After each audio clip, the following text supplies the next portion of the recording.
Well, hello everyone once again. So I know when I last left you, we were doing a little bit more sanding and fairing on the hull, and my daughters were here. So you can see that they've left, and now I went ahead and applied a little bit more epoxy and talc mixture to some of these low spots and uneven spots on the hull. And that's just because I was looking at it, and the more I looked at it, the more of an eyesore they became, because the hull didn't have as clean a lines as it should. So I went ahead and just applied some more of that epoxy talc mixture, and I'm going to go ahead and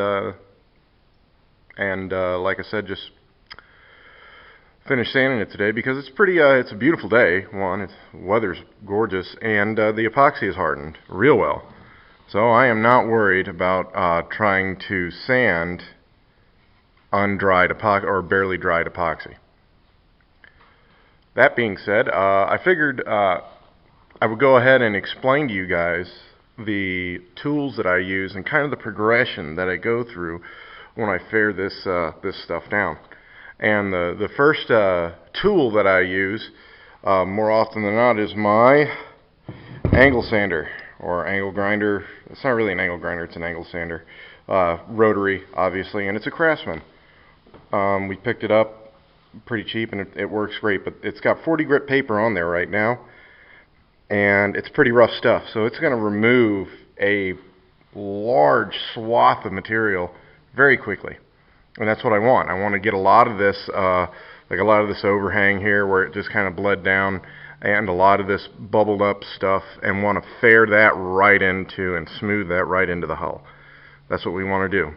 So the best tool for that is something that's going to remove a lot of that very quickly. Now, once again, this is not a this isn't the end-all be-all tool, because while it does remove stuff very quickly, it lacks finesse, because it is so aggressive and it does remove a lot of material.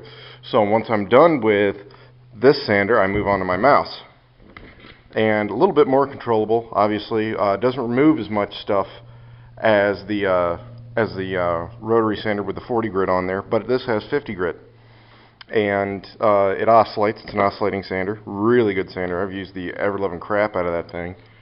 And once the rotary sander's done, I go ahead and pick up my mouse and I start fairing everything right back into to where it's smooth again, so we don't have any sanding lines or any big dips or what have you that may that the big sander I didn't want to get with the big sander, because it would just, it'd likely make a mess of it. And once that's done, we go ahead and we transition to our little hand blocks, the sandpaper holder. So once again, no electricity required with this, manually operated.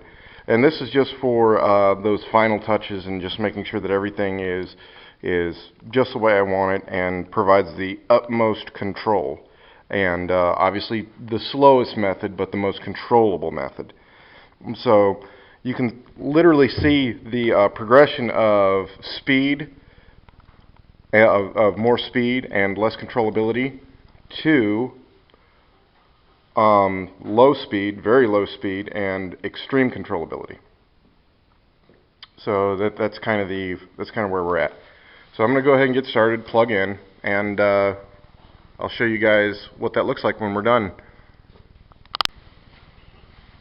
Well, just finished the round of sanding, and there's still these gaps that I need to fill. So I'm going to do another round of talc-based epoxy, and hopefully I can get those filled in and then let that dry, and then of course finish sanding it.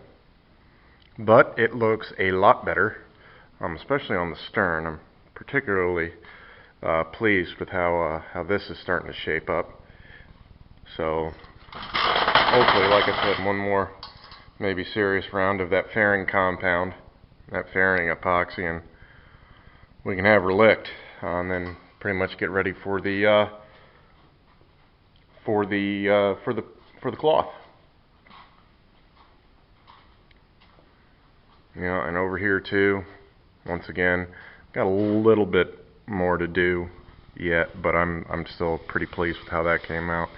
Anyways, that should conclude it for now, and since you've seen me do this once, I won't be boring you with doing it again.